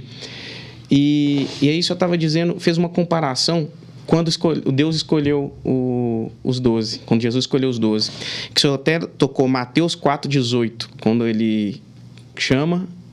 Eles eram improváveis também. Já fala que a Bíblia é de prováveis, mas... a Bíblia fala que Jesus ali em Mateus 4,18, ele caminhava ali às margens do Mar da Galileia e encontra uns jovens que trabalhavam com seus pais consertando as redes. Porque a gente tem que entender, às vezes, o contexto. E qual que era o contexto daquele texto? O contexto era... O modelo de discipulado judaico era: a criança ia para a escola lá na sinagoga, o rabino que cuidava das crianças, ele ensinava a Torá para aquelas crianças, e quando a criança chegava na adolescência, ela tinha duas opções, às vezes. Ou a criança seguia a profissão dos pais, ou a pessoa se tornava um rabino. Agora, só as crianças muito especiais é que eram chamadas para o rabinato. Às vezes o pai até pediu o rabino: olha, você podia caminhar com Simão, aqui com Salomão, com Moshe e tal, mas o rabino falava: olha, seu menino é muito bom, ele é muito especial, mas ele não é bom o suficiente. Então o rabino vai e fala: olha, vocês têm que seguir a profissão dos seus pais. Seu pai é um pescador, os filhos estavam na pesca. Vocês lembram que o nosso irmão José, ele era o quê? Carpinteiro. Mas em nenhum lugar da Bíblia fala que Jesus era carpinteiro, ele era filho do carpinteiro. Por quê? Quando o menino era muito especial e Jesus era rabino, ele foi discipulado por algum rabino. Então a gente não tem aí a história de Jesus desde a adolescência até os 30 anos, no início do ministério, talvez baseado ali em alguns registros históricos, talvez tenha sido discipulado por outro rabino para se tornar um rabino. Então, Jesus, quando chega ali em Mateus 4,18, convidando os seus primeiros discípulos, aqueles jovens, de alguma forma, isso para você que acha que não tem condição de liderar uma célula, eu não sou bom o suficiente, Jesus então escolhe aqueles que não eram bons o suficientes, aqueles que não haviam passado na prova, aqueles que talvez o pai gostaria que ele fosse um rabino, mas ele não era bom o suficiente para ser um rabino. E o rabino falava: olha, você vai ter que seguir a profissão dos seus pais. E de repente o rabino Jesus vem e escolhe aqueles jovens. E aqueles jovens, eles falavam assim: poxa, se o rabino Jesus está me escolhendo, Deus tem um propósito na minha vida. Tanto que lá na frente, quando Jesus, ele, após pregar um grande tempo, ter expulsado demônio, curado enfermo, uma série de coisas, pregado em parábolas, Jesus orienta aos discípulos que saiam no barco. Ele falou: olha, eu vou orar e vocês vão mar adentro. E a Bíblia fala que Jesus então vai ao encontro dos discípulos andando sobre as águas. E é interessante porque quando Pedro, que estava no barco, vê Jesus vindo em direção ao barco, Pedro fala assim: se és tu, Senhor, manda-me ter contigo por sobre as águas. Só que os discípulos já haviam amarelado. Os caras já estavam morrendo de medo, porque eles acharam que era um fantasma. A Bíblia fala que uns ficaram aterrados, outra versão diz aterrorizados. Na verdade, os caras amarelaram. Amarelaram. Na versão de Nanuque. Borraram nas calças. Aí, como diz um outro, eu falei, se tiver pronto, ia sair. Entendeu? Porque um vulto andando sobre as águas, mas Pedro tem um discernimento. Se és tu, Senhor, ainda na dúvidazinha, né? Porque depois do show dos demais discípulos ali, os caras, você imagina, né? Aí, o fato é que Jesus fala com ele, vem. E a Bíblia fala que Pedro desce do barco e começa a caminhar sobre as águas. Só que a pergunta que fica é, por que Pedro desceu do barco? Pô, o cara era pescador. Como diz lá em Nanuque, o cara cresceu os dentes, nasceu os dentes ali na beira do mar. O pai pescador, ele pescador. Já estava sendo ensinado pelo pai a ser um pescador. Ele sabia que homem nenhum andava sobre as águas. Talvez tenha perdido algum conhecido, algum amigo, alguém que ele já ouviu falar que perdeu a vida tragado pelas águas de um mar. E de repente o cara desce do barco e caminha sobre as águas. Mas por quê? Porque na cultura judaica, todo discípulo sabia que ele estava sendo discipulado por um rabino, ele poderia fazer o que o seu rabino fazia. E se Pedro foi chamado por Jesus lá em Mateus capítulo 4, verso 18, para segui-lo, e quando Jesus chama Pedro para descer do barco, Pedro confiou e sabia que se o meu rabino anda sobre as águas, eu também posso caminhar sobre as águas. Amém. Então, esse texto é tremendo e foi o momento que o Senhor falou no meu coração. Uma coisa eu falei, poxa, Senhor, peraí, se Pedro era pescador, sabia que o homem não caminhava sobre as águas, resolveu descer do barco, tem um mistério aí. Se ele é pescador, é igual... Outro dia eu estava vendo um filme, um documentário de uma empresa americana que produz carros blindados. E aí, o dono da empresa entra dentro do carro blindado e vai lá o funcionário lá, o cara está lá no volante, sapeca tiro de fuzis de sei lá, 308, 756, não sei exatamente. Cara, calibre grosso, e o cara lá segurando e os projéteis batendo ali no para-brisa. Uma confiança. Ele conhecia o produto que ele produzia, ele confiava no produto que ele produzia, e assim era Pedro.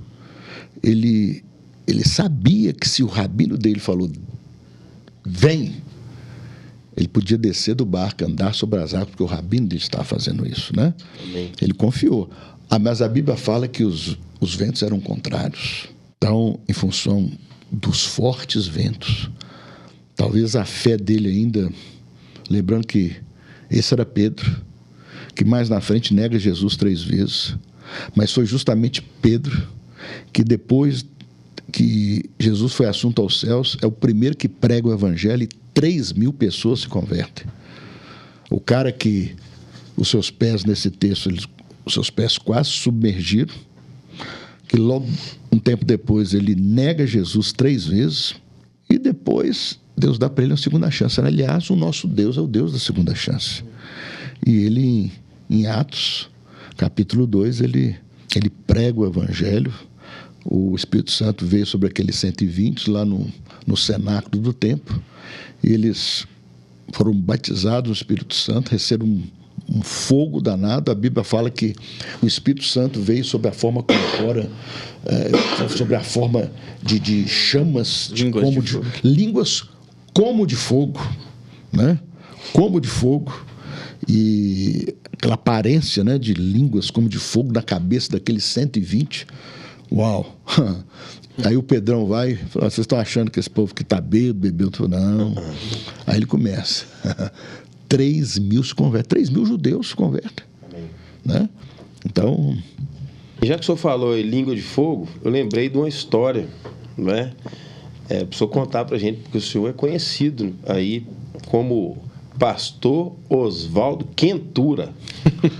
A cara dele. Tem um mistério. Tem uma história, tem um mistério aí no Quentura, não tem?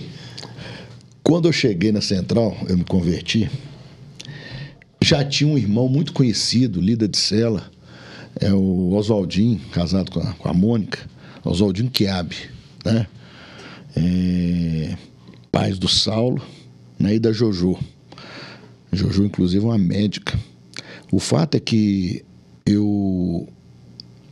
logo que eu me tornei líder de célula, eu comecei a fazer visitas para pregar o evangelho, para orar para enfermo ser curado, para tudo.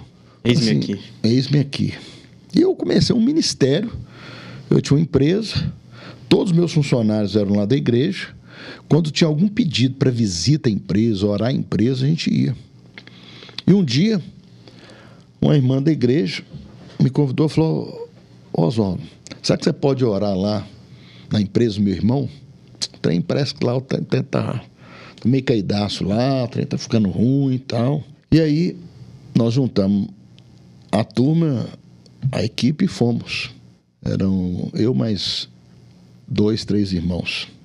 E a empresa era tipo uma subloja assim, tinha uma escada comprida. E lá em cima fazia uma conversão assim para a esquerda, dava na recepção. Ao subir a escada, eu senti o cheiro de maconha. Eu fumei maconha uma vez, detestei e nunca mais fumei. Mas o cheiro, ele você não esquece do cheiro. Bem característico, né? E aí, eu cheguei daquele lugar, cara, os funcionários da recepção estavam fumando maconha. Eu falei, essa empresa está top. A recepção, o cara já fuma maconha. A empresa está top. Os colaboradores fumam maconha. Aí eu entro na sala do diretor.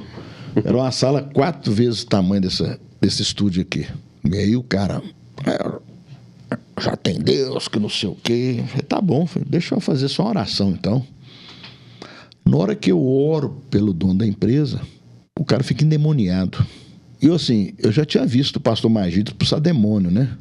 Mas eu não tinha enfrentado ainda meu primeiro demônio. Esse foi o primeiro. Esse foi o primeirão? Esse foi o primeirão. Meu Deus. O dono da empresa. E aí, eu não sabia o que falava, aí eu lembrava na hora de fogo. Aí eu falei, Deus, manda fogo. Rapaz, quando eu pedi a Deus para mandar fogo, o homem era muito careca, a cabeça dele, ele estava debaixo daquele ar-condicionado que fica no teto, estava gelado a sala, ou seja, não dá para suar naquela sala. Mas o cara começou a brotar água da cabeça da careca do sujeito. E já começou a embolar, que trem. E eu saio em nome de Jesus e tal, e o Senhor manda fogo. Só antes de mandar sair, que eu não sabia muito o que falava, eu mandei fogo. E na hora de eu mandar fogo, aí eu senti que é calorzão. E aí a careca do sujeito começou a brotar água. Assim, ele estava como se estivesse suando. Aí o bicho reclamou do calor. Aí eu falei, Senhor, manda mais fogo. Aí a temperatura aumentou. O bicho cozinhou no fogo. E aí saiu, o demônio saiu. Depois ele foi para minha célula e tal. O fato é que aí na outra semana eu tinha um assunto para a célula, né, gente? E agora que eu estou lembrando, eu não era líder de célula ainda. Eu já era líder em treinamento. Eu não era líder de célula ainda, mas já era líder de treinamento. E aí, por quê? Eu lembro do meu líder de Sérgio, o Sérgio, que era meu líder de célula. Ele falou, você tem um testemunho aí e tal? Eu falei, tenho. Primeiro demônio que eu expulsei. E aí eu fui contar. E aí eu falei assim, gente... Aí quando eu orei aquele negócio todo, eu falei assim, foi uma quentura doida no ambiente. E aí o negócio alastrou e falou assim, Oswaldo Quentura. E aí o pastor Paulo, uma vez, sei lá, uma semana depois, lá no púlpito, porque agora nós temos 2 Oswaldo. Tem o Oswaldinho, o Quiabe, e Oswaldo Quentura. Aí pronto. Acabou. Até hoje o pastor fala Quenturão, né? Então, assim, o fato é que eu tenho que desmistificar um negócio.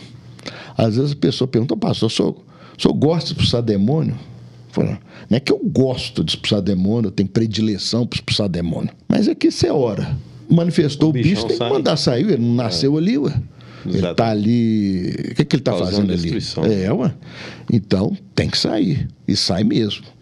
Mas o fato é que, a partir desse primeiro demônio, a partir eu ali compartilhando na célula, a quentura que foi ali, aquele calor doido que estava ali, aí começou o negócio, quentura. E para me diferenciar do verdadeiro, do original, do grande líder lá, o Oswaldinho Queiroz, lá na Central, eu passei a ser o segundo Oswaldo, o Oswaldo Quentura, né? Essa história aí do mandar fogo, né? O senhor também participou, né, da minha situação, do meu primeiro também. Não sei se o senhor vai lembrar, né? Quando eu falei para o senhor de um café da manhã que eu estava tomando, eu falei, pastor, olha, recebi uma mensagem de um irmão falando que ele vai... que ele quer morrer e assim. Eu lembro. Você é o Talibã? Eu e Talibã. Você é o Talibã. O senhor falou assim, vai atrás desse homem que ele é um tentante. E aí eu liguei pro Talibã, né? O vulgo...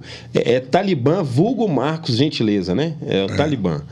E aí eu liguei para ele, e nós saímos e descobrimos o endereço dele lá em Ribeirão das Neves. Nossa. E fomos lá. E aqui, eu não sabia dessa expressão e a palavra... A expressão que eu usei na hora foi manda fogo, Senhor manda fogo, e o bichão gritou. Então assim, deixa eu ver como é que é, cara, a mesma expressão e sem saber. A Bíblia fala que os anjos são espíritos ministradores a serviço daqueles que vão de herdar a salvação. Ou seja, eu descobri, então, lendo as Escrituras, que os anjos estão para nosso serviço. E eu me lembro um rapaz que ficou ali no auditório da Central Luxemburgo, quando você sobe em cima da cafeteria, na hora que você chega e abre a porta para adentrar no escritório, no auditório, eu fui orar para um rapaz ali, e o rapaz ficou endemoniado. E o bichão começou a falar na boca do rapaz. E o bicho falou assim, tira a espada. Eu falei, anjo, segura a espada. Se ele gostar, você passa a espada nele, né? É por isso que tem a expressão, né? A gente vê várias vezes na Bíblia anjos com a espada na mão, com a espada nua, ou seja, a espada desembainhada, espada de fogo. O fato é que eu tenho muita experiência assim, com anjos. Teve uma vez que um irmão me procurou e falou assim, pastor, meu irmão, ele está afundado nas drogas lá em casa. Já tem 3 semanas que ele não sai do quarto. Eu falei assim, aí o que você quer, filho? Pastor, eu queria que ele viesse aqui no culto. Naquela época, a quinta era o culto de libertação. Eu queria que ele viesse aqui no culto, tal, para ouvir uma palavra, tal. Eu falei, vamos fazer uma oração? Vamos pedir a Deus para enviar os teus anjos lá, trazer esse menino pelo braço, para ele ouvir a palavra aqui. Aí na outra quinta-feira estava o sujeito lá, na última fileira, ouvindo a palavra, daí a pouco entregando a vida para Jesus. Amém. Né? Então, ministério de anjos, e eles estão a nosso serviço. Amém. Então, pastor, eu queria, agora sim, eu tenho o senhor como uma referência aí, como líder de célula, né? E eu gosto sempre de frisar que a Central, ela é muito bacana, porque do pastor Paulo Mazzoni, né, para baixo, né, no bom sentido falando, todos são líderes de célula, inclusive ele, né? Claro. Então, como que o senhor, né, tem feito, sim, essas estratégias de liderar a célula? Vou dar um exemplo que aconteceu comigo, né, e eu queria que o senhor falasse em cima disso. Eu sei que quando eu cheguei na célula do senhor, né, eu fui muito bem recebido, né, como aquela pessoa que chega num lugar onde está em casa. E essa foi a sensação que eu tive. Nó, que povo é esse que nunca me viu e me trata tão bem? Uhum. Mas, de repente, quando eu entendi o amor de Cristo ali naquela célula, eu entendi que o Senhor já me comissionou também cuidar de alguém, né? Queria que o senhor falasse um pouco sobre isso, sobre as estratégias mesmo de célula. Porque, por exemplo, Zé Guilherme é meu LT. A gente tem lá 40 pessoas na célula, eu e Carol, nós nunca vamos conseguir cuidar das 40 pessoas, né? Como que é essa estratégia para o senhor? Isso aí é o poder de Deus. Porque mesmo tendo lá 40 pessoas, as pessoas preferem na sua com 40, talvez, do que numa célula que tem 3. E que, teoricamente, a pessoa daria conta para cuidar. Eu vejo, irmãos, que a Bíblia fala que uns darão a 30, a 60 e outros a 100 por 1. Né? Você e a Carol são aqueles de 100 por 1. Então, tem uma graça, um favor de Deus. Verdade. É uma graça. A estratégia é o próprio plano de Deus para a salvação da humanidade. A gente tem que orar, né, para que se cumprir a palavra que diz que nós devemos anunciar o Evangelho para que a vontade do Senhor que todos sejam salvos. Todos. E cheguem ao pleno conhecimento da verdade, que há um só Senhor, há um só Deus, um só mediador entre Deus e os homens, Cristo Jesus, o homem. O fato é que algumas pessoas, eu vejo que Deus, ele dá um favor especial, como os dons. Tem pessoa que tem dom de cura, tem pessoa que tem dom de discernimento. Então, os dons, cada pessoa tem pelo menos um dom. E alguns, Deus dá um favor de multiplicação, né? Mais expressivo que os outros, que é a multiplicação normal. A pessoa multiplica uma célula por ano. Então, tem uma célula com 12 pessoas, vão 6, permanecem 6 e multiplica assim, é usual. Uhum. Mas alguns, assim, vou falar se é uma estratégia. Não é estratégia, é um favor de Deus. Que nós fizemos o mesmo CCM, tivemos a mesma formação, recebemos a mesma capacitação. Uns vão dar a 30, outros a 60, outros a 100 por 1. Eu falo que, às vezes, as pessoas falam só sobre célula no Novo Testamento. Não, nós temos célula no Antigo Testamento. Lá em Êxodo, capítulo 18, Jetro vai fazer uma visita para Moisés. E vê aquela confusão, 1.800.000 pessoas tentando falar com Moisés tentando atender 1.800.000 pessoas, e a Bíblia fala que Jetro fala assim: Moshe, não é bom o que fazes. Coloca valente sobre 10, sobre 50, sobre 100, sobre 1.000. É o líder de célula, é o supervisor, o coordenador, o pastor. As coisas mais simples, outras versões falam capitão de 10. Então, o capitão de 10, ele resolve. Ou o capitão de 100, ou seja, a estrutura celular desde o princípio, desde da Torá, ela é presente na Bíblia, que é o modelo de discipulado em grupo. Obviamente você tem um grupo, né? O Zé é um dos membros da sua célula, mas você viu e faz como eu fazia, como eu faço. Eu tenho sempre vários líderes em treinamento. Por quê? Se um cara muda de cidade, muda de emprego, tem um problema de saúde, tem uma coisa que vai frustrar a sua multiplicação. Ao passo que você tem vários líderes em treinamento, as suas possibilidades de multiplicação são maiores. Você se lembra quando você, mas a Carol multiplicaram? Vocês foram sozinhos para casa, para ficar na casa dos seus pais. Que você falou: eu quero ganhar minha família para Jesus, né? Então, foi batizada sua mãe, daqui a pouco seu pai está sendo batizado. Amém. Daqui a pouco meu líder de treinamento, o Andrezão, também. Então, é um processo, né? É um processo. Então, o mais legal é que eu, por exemplo, eu amo gente. Você ama gente. Então, tem gente que ama pessoas. Assim, a minha maior alegria está do lado de pessoas.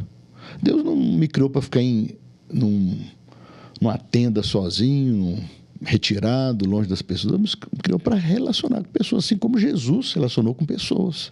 E aí, eu vejo que é uma das características das pessoas que as células crescem mais, multiplicam mais, é porque gosta de pessoas. Assim, eu não quero aqui criar método.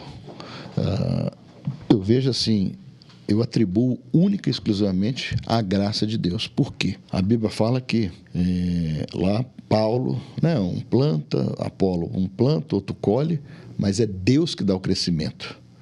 Se é Deus que dá o crescimento, quem sou eu? Eu falar assim, não, eu vou fazer isso aqui que o resultado vai ser isso. Eu falo assim, nós não estamos lidando com a linha de produção em série. Eu já trabalhei muito em indústrias, vários setores de eletrônico, mecânico de precisão. Você vai multiplicar, aumentar a sua produção, você aumenta funcionários na linha, o suprimento de materiais e você multiplica. Gente, depende de Deus. É claro que Deus não pode até usar um vaso sujo, mas é uma pessoa consagrada, a pessoa que vive uma vida reta diante do Senhor, essa pessoa, com certeza, ela vai ter uma vida muito frutífera, né? Então, de novo, eu não quero influenciar ninguém a anotar algum método.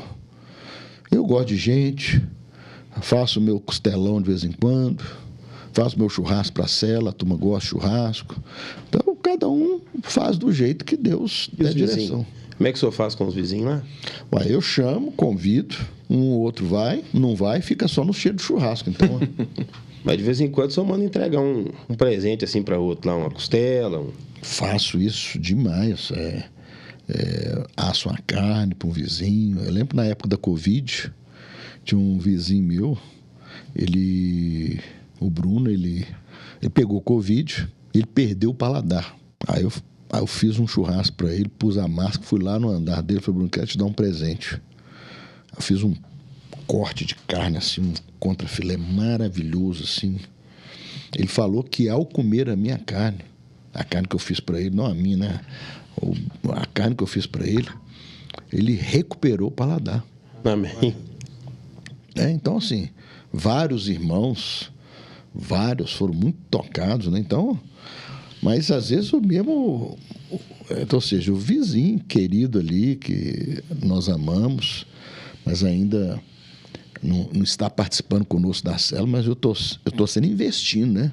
Nos meus vizinhos. É intencional, né? Tem que ser intencional o tempo todo.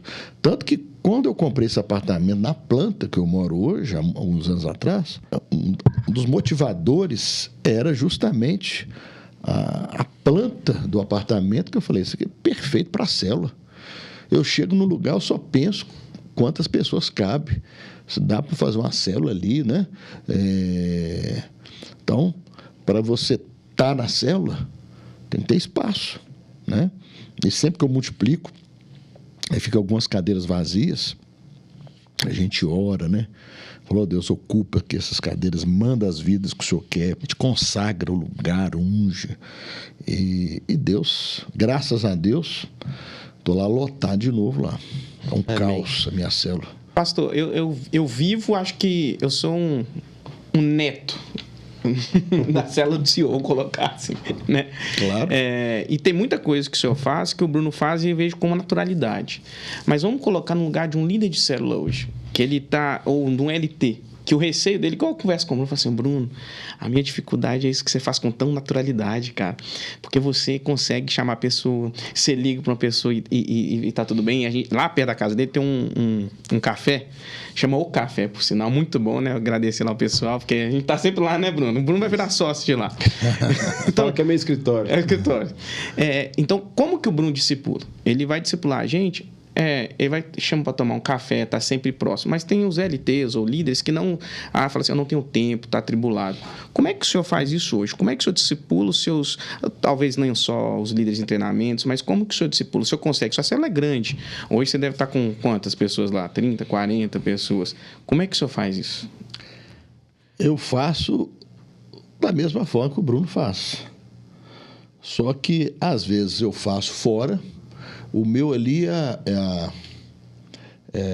aquela cafeteria do Verde Mar ali, é perto ali de casa, né? Ou na minha varanda. O Bruno, várias vezes com a Carol, teve lá na nossa varanda, né? E ali eu faço um cordeirinho, faço um cafezinho, né?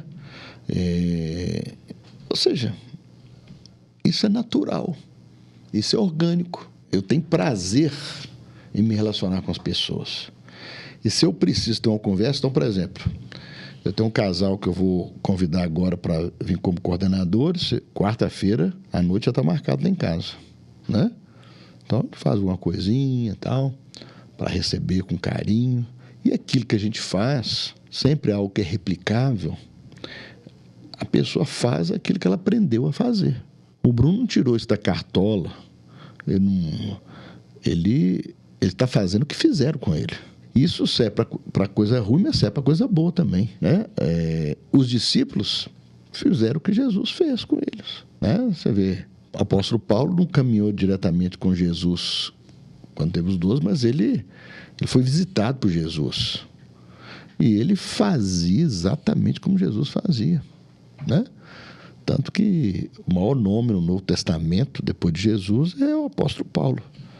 Ele, na verdade, ele teve um encontro com Jesus, o próprio Jesus ministrou na vida dele, mas eu vejo assim, o líder de célula, o que está se preparando para um líder de célula, ele tem que entender as suas prioridades. O nosso primeiro propósito é servir a Deus. Depois vem o resto, gente. Sabe por quê? Eternidade sem Deus, a gente chama isso de inferno.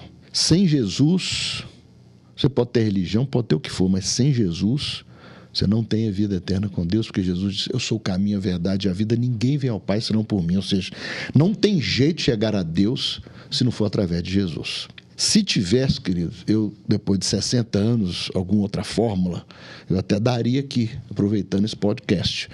Mas Jesus é o caminho.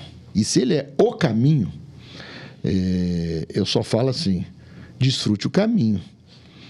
Então, se você desfrutar o caminho, se torna um discípulo de Jesus, vida eterna com Deus, é céu.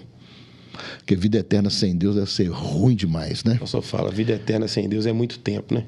É muito tempo, é muito tempo. Então, é o padrão. Então, assim, a pessoa fala, não tem tempo. Irmãos, não existe não tem tempo. O tempo, a agenda, é nós que marcamos a nossa agenda. É nós que definimos a nossa agenda. Às vezes eu fico muito preocupado com as pessoas que principalmente depois da pandemia aí, tem muito trabalho online, presencial, mas tem online também, e a pessoa aproveita e fica restringindo os cultos a Deus a eventos online. Eu falei, não, cara, você tem que estar presente. Deus tem algo para você lá, né? Então, mas eu acho que eu entendo, Osar, que é uma escolha que a pessoa faz, de dedicar tempo para Deus ou não dedicar tempo para Deus. Porque religião, muita gente tem. Isso não leva a absolutamente nada. Religião, muitas pessoas têm. E a sua religião não serve para nada. A religião não salva, né? A religião não muda ninguém. A pessoa é mudada, transformada, quando ela tem uma experiência com Deus. Então, o líder, ele tem que fazer uma escolha. Eu quero glorificar a Deus através da minha célula. Se consagra a Deus, se santifica, se dedica. E aí ele vai gerar muitos frutos, igual o João fala, e frutos que permanecem, né? Então, nós recebemos o Espírito Santo, o Senhor nos prepara para a gente ter condições de receber e cuidar dos frutos que Ele nos dá. É isso que o João está falando, né? Uhum. Cuidar dos frutos, e para esses frutos permanecerem. Então, é o preparo do Senhor, é a capacitação do Senhor, porque a Bíblia fala que o Senhor não escolhe os capacitados, Ele capacita os escolhidos. Então, talvez você seja como Pedro, como André, como os demais discípulos que não haviam sido escolhidos por um rabino, mas depois foram escolhidos pelo rabino Jesus e foram discípulos de Jesus até a morte. Então, é uma escolha. Eu quero ser um verdadeiro e discípulo gera discípulo. Líder gera líder, pastor gera pastor, né? Tá aqui o Bruno, o Gabriel, né? Tantos aí que passaram por um processo outros grandes pastores, né? Passaram o processo de conversão, discipulado, e hoje são pastores. E a oração que a gente faz é que Deus, os pastores que vierem após mim, sejam os melhores, tenham o melhor tempo, a igreja esteja na melhor fase. Ou seja, é um processo, né? O senhor falou um negócio aí que gera assim, um aprendizado para a gente, porque fico pensando o seguinte: o que vai para a minha agenda? O que vai para a minha agenda é o que eu priorizo. Claro. Né? E às vezes as pessoas, quando falam assim para a gente, eu não vou ter tempo para fazer isso, você entende que aquilo não é a prioridade que merece estar na agenda dela. Claro. E aquelas pessoas, pastor, que falam assim: pastor, ora por mim, eu não consigo engravidar, não tem jeito, aí engravida, ganha neném, o que faz? Some. Não tem tempo de ir na célula. Né? Preciso comprar uma casa, um apartamento, né? E não tem tempo de ir na célula mais. Eu me lembro, durante 10 anos a gente tivemos aquela, até a pandemia, toda sexta-feira a gente orava ali de 6h30 às 8 ali na sede. E eu me lembro que tinha uma moça, uma jovem muito bonita, e ela falou: pastor, meu sonho é casar. Eu estou aqui participando dessa oração, pastor, toda sexta-feira, porque meu sonho é casar, eu quero casar. Eu falei: filha, mas Deus arrumou um marido para você, filha, você é uma jovem, né? Uma menina linda, você é crente. E assim foi. Enquanto ela não arrumou namorado, ela estava firme lá. Arrumou namorado, casou, nunca mais voltou. Mas sim, o nosso Deus, ele não quer nada em troca, né? É verdade. Isso é uma questão de escolha, né? Pastor, quer falar, Zé? Não, você... Eu queria aproveitar aqui, né, nossa oportunidade também. Eu queria ir lá para Angola, né? Queria falar da Angola, porque o senhor também, para a gente, é uma referência do projeto Criança Feliz. E como que começou? Eu sei que ele tem célula, que as células geraram, né? O que é o projeto, né? A verdade que aconteceu na época, Deus tinha dado uma direção para o nosso pastor-presidente, pastor Paulo, de que nós deveríamos fazer o caminho reverso dos navios negreiros. E nós escolhemos então e fomos consultar a Deus e ver caminho reverso para onde? África. Qual país? Fala portuguesa. Aí, principais, Moçambique e Angola. Moçambique já com muitas igrejas. E Angola estava proibido na época abrir igreja. Então, nós pegamos um casal, que era do nosso grupo discipulado, o Anderson e a Flavinha, e ela até queria ir para outro país, e nós falamos: olha, filha, nós queremos te enviar, mas queremos enviar para Angola. Ela falou: não, a igreja me envia para onde Deus direcionar. E eles foram para Angola. E em Angola, ele começou o trabalho social numa casa lá no Calumbiro, no Lubango, na província da Huila, com 35 crianças. E nós falamos para o governo: olha, faz parte do nosso projeto uma visita semanal nas casas, ou seja, as nossas primeiras células, na casa dessas 35 crianças. Lógico, não conseguimos abrir em todas, mas o fato é que nós abrimos a primeira casa e abrimos as primeiras células. E os obreiros eram os primeiros líderes. Ser obreiro tem que liderar a sua célula. Aí você via assim: lidera uma célula na segunda, outra na terça, outra na quarta, outra na quinta, outra na sexta. O mesmo, cara? O mesmo. Começamos assim, um trabalho task force, aí, um grupo de trabalho bruto. E assim, criamos a nossa primeira igreja. Eu me lembro que o Anderson falava assim: Oswaldo, aqui é proibido, não pode fazer culto, não sei o quê, não está proibido. Eu falava: mas tem um monte de igreja, não, mas nós não podemos abrir, não. Para abrir novas não pode.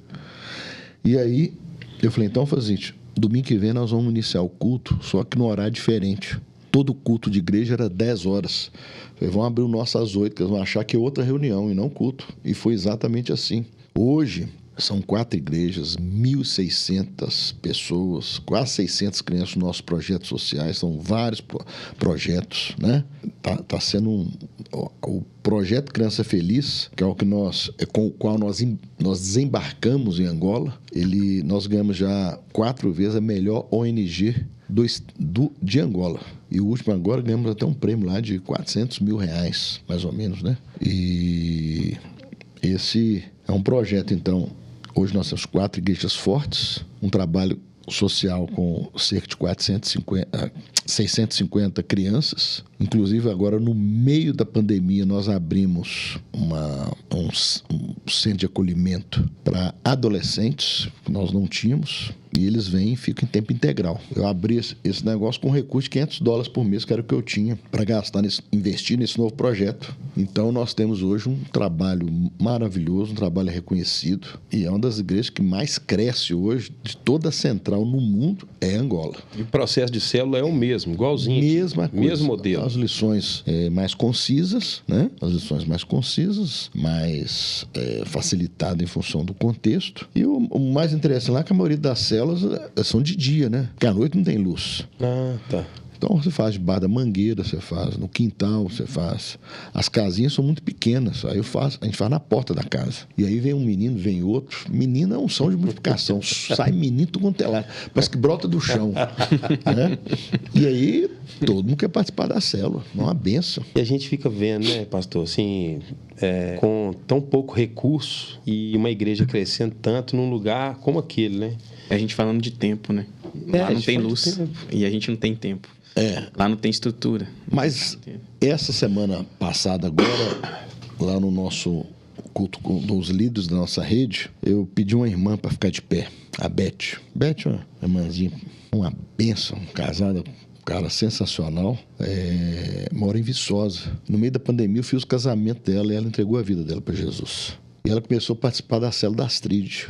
E ela fez querer ser batizada. Aí nós fomos lá na casa dela em Viçosa para batizá-la. E eu a encaminhei para uma igreja local, mas ela não adaptou. Falou, não, pastor, eu quero ser líder de célula da sua rede. Eu falei, então vai ser. Então terminou os líderes. Papá, você vê, uma vez por mês, essa mulher pega um ônibus, gasta quase 6 horas, sai de Viçosa e vem aqui para o céu. E tem gente que mora do lado e não vai. Então, é questão de escolha. Agora, a célula já está com quase 15 mulheres. Eu creio que Deus vai derramar abundantemente sobre a vida da Beth. Daqui a pouco o marido dela está lá liderando junto com ela. Daqui a pouco tem igreja central lá em Viçosa. Daqui a pouco temos igreja central em Viçosa. Em nome de Jesus, Em nome de Jesus. Eu queria até voltar uma pergunta, porque a gente falou muito da visão do líder, né? E da visão do liderado, né? Do anseio dele, do receio dele. E da visão do líder. Quando que ele vai entender que a pessoa está pronta para liderar? É muito simples. A pessoa está pronta para liderar no momento que ela começa a fazer como o líder está fazendo. É o modelo de Jesus. Jesus fazia, mostrava os discípulos. Jesus ensinava, põe os discípulos para fazer. Então, quando que a pessoa está pronta? Quando ela começa a fazer o mesmo que o seu líder de célula. Então, é a forma de dar lição, a forma de recepcionar as pessoas, a forma de convidar as pessoas, de manter as pessoas, de investir nas pessoas. Então, a pessoa está pronta quando ela começa a reproduzir o que o seu líder faz. Ponto. E, pastor, o senhor, apesar de ser pastor, ser um líder de célula, o senhor também é anfitrião, sabe? A realidade hoje, pelo que eu tenho perguntado aí, né, até em outras igrejas que não faz parte das igrejas da Central, é que existe uma dificuldade aí de arrumar anfitriões. Lá na nossa área lá da Central Pampulha, a gente está com hoje em torno de 26 células e a gente também tem essa dificuldade de arrumar anfitrião. Eu queria que o senhor falasse um pouquinho aí a respeito do que é ser anfitrião e encorajar as pessoas que talvez vão assistir esse podcast. Eu equiparo ser anfitrião como no Antigo Testamento, quando a gente vê vários textos, recebia a Arca da Aliança em casa. Ter uma célula na sua casa é ter a Arca da Aliança, é ter a presença de Deus, onde a sua casa é uma manjedoura de cristãos. É um local onde pessoas conhecerão a verdade e a salvação. É uma casa onde o favor de Deus, a manifestação de Deus, ela vai ocorrer na vida das pessoas, através da vida das pessoas. Então, querido, eu jamais deixo de ter célula na minha casa. Eu tenho hoje minhas 3 células, né? Uma célula par com criança, Vez por outra tem a célula de Bruna. Até quando um líder nosso está sem casa, sem célula, eu falei, pode fazer lá em casa. Por quê? Trazer a célula para sua casa e trazer a arca, a presença de Deus. A arca representava a presença de Deus para sua casa. A Bíblia fala, certa vez, que depois que Uzá foi fulminado por ter tocado irreverentemente na Arca da Aliança, eles deixaram a arca na casa de Obed-Edom. E a Bíblia fala que quando a arca permaneceu na casa de Obed-Edom, ele e toda a sua casa prosperaram. A célula, gente, é a arca. Então, você receber, dá um trabalhinho? Dá um trabalho por quê? Toda semana as pessoas estão lá no mesmo horário, na mesma semana, toda semana. A célula vai crescendo, a casa vai ficando suja, o sofá vai desgastando. Queridos, mas nossa conexão tem que ser com algo que visa o eterno, a nossa eternidade. Nós não pertencemos a esse mundo. Nós não pertencemos a esse mundo. Você está preocupado com o seu sofá? Você está preocupado que a casa está suja? Você está preocupado com o barulho? Está preocupado com o compromisso de toda semana? Mas você está investindo no que é eterno, no que é divino. Então, ser anfitrião de uma célula é uma grande honra e um grande privilégio.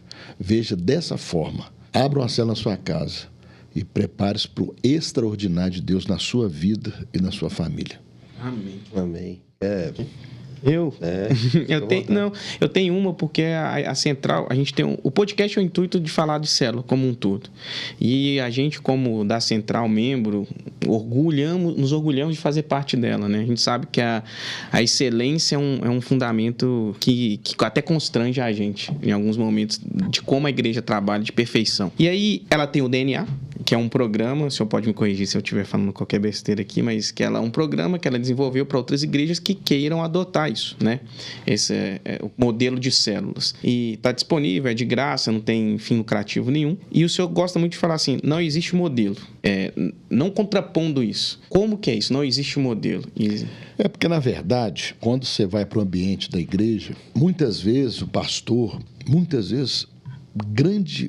grande número de pastores, talvez por aparente insucesso momentâneo, ele vai atrás de modelos, ele vai atrás de igrejas vitoriosas e exitosas em crescimento e multiplicação e quer copiar o modelo. Então ele vai para uma conferência, pega aquela pastinha, leva para a igreja, engaveta aquela pastinha, nunca mais olha, nunca mais abre e quer, de alguma forma ali, fazer algo, tentar influenciar algo para poder mudar os rumos daquela igreja, para ela crescer, para ela ser mais influente, para ela ser uma igreja relevante. O fato é que o DNA ele passou a ser hoje um grande programa de revitalização de igrejas. E a gente fala para os pastores, quando a gente fala, olha, não estão aqui para passar modelo, mas para vocês aprenderem princípios, né? Então, quais são as bases de uma igreja em célula, né? A oração, o discipulado, né? A presença de Deus, a escola de líderes. Então, você tem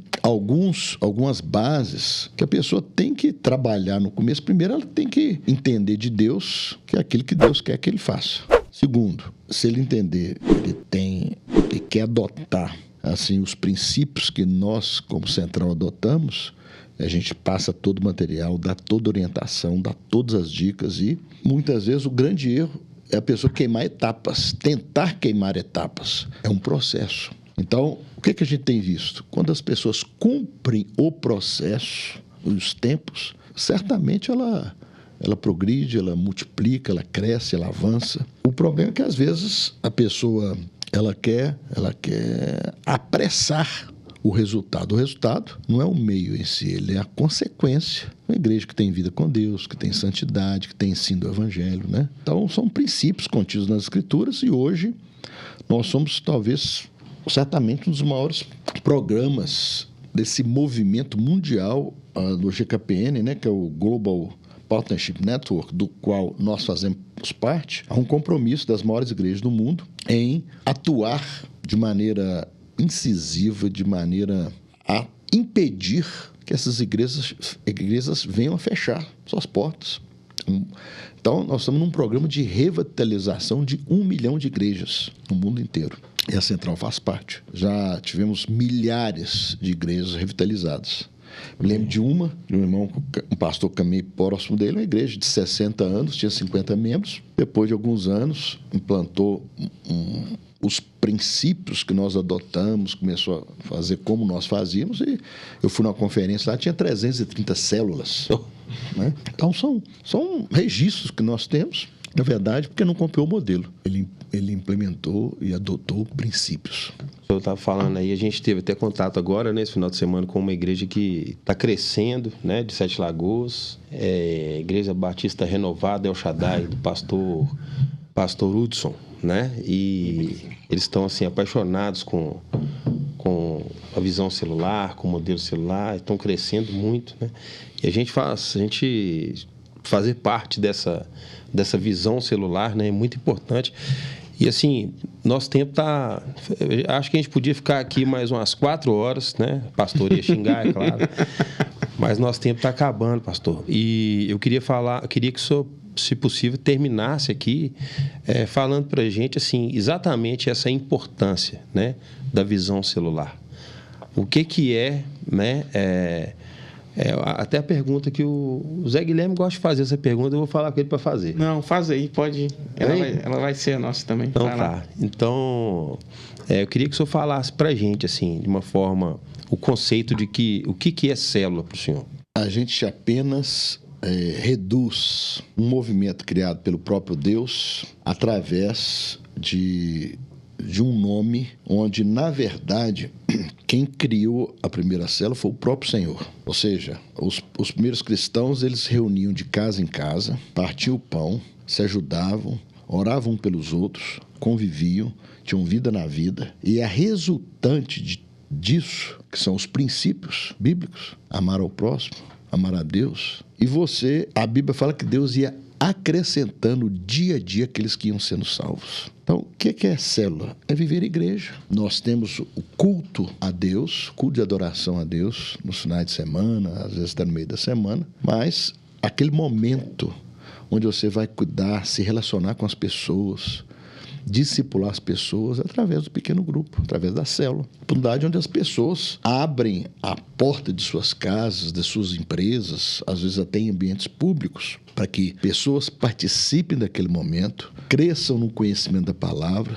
mas principalmente possa convidar os seus amigos. Às vezes a pessoa... Eu, por exemplo, os que não tem essa intimidade, não convertidos ao Senhor, não nascidos de novo em Cristo, a pessoa fala assim, eu jamais vou na igreja evangélica. Mas na sua casa ela vai. É a porta de entrada para dar o privilégio à pessoa ter um encontro com nosso Senhor e Salvador Jesus Cristo, né? Amém. Então, a célula é a igreja que se reúne nas casas. Amém. Amém. Obrigado, pastorzão, por esse tempo aqui conosco, viu? Foi uma honra pra gente. Eu que agradeço a oportunidade. Tá doido, a gente queria muito foi meu. ter o senhor aqui conosco aqui. E eu gosto sempre de terminar, né, fazendo uma pergunta. Falar para você, vai lá no Instagram, no @tonacélula, né? Olha lá no YouTube, em breve esse bate-papo aqui também estará lá no YouTube. E eu gosto de terminar fazendo uma pergunta aqui, né? Sempre. Zé Guilherme, você está na célula? Eu estou na célula. Pastor Oswaldo, está na célula? Eu estou na célula. Então, eu também estou na célula. E você? Nós estamos aqui para falar sobre célula e aproveita, segue lá, viu? Curte, inscreve lá no canal e vamos divulgar para alcançar o máximo possível. O pastorzão está me lembrando. Compartilha para a gente alcançar o máximo possível de pessoas. E quem sabe um dia você está recebendo alguém na sua célula, você mesmo está sendo recebido aí numa célula, eu creio com muito amor e muito cuidado. E se por acaso tiver alguém sem célula, você tem a melhor célula do Brasil ali no bairro Luxemburgo. Só deixa ali, ó. Vai lá, comenta, fala que tá por perto, tá precisando de uma célula. A gente vai ter o prazer de te indicar, te direcionar. Como diz o pastor, a melhor célula. A gente nasceu ali, com certeza vai ser muito bem abençoado, tá, gente? A gente agradece aí pelo tempo de vocês. Clica no sininho para sempre receber as notificações quando tiver vídeo novo. E mais uma vez, obrigado pelo tempo de vocês.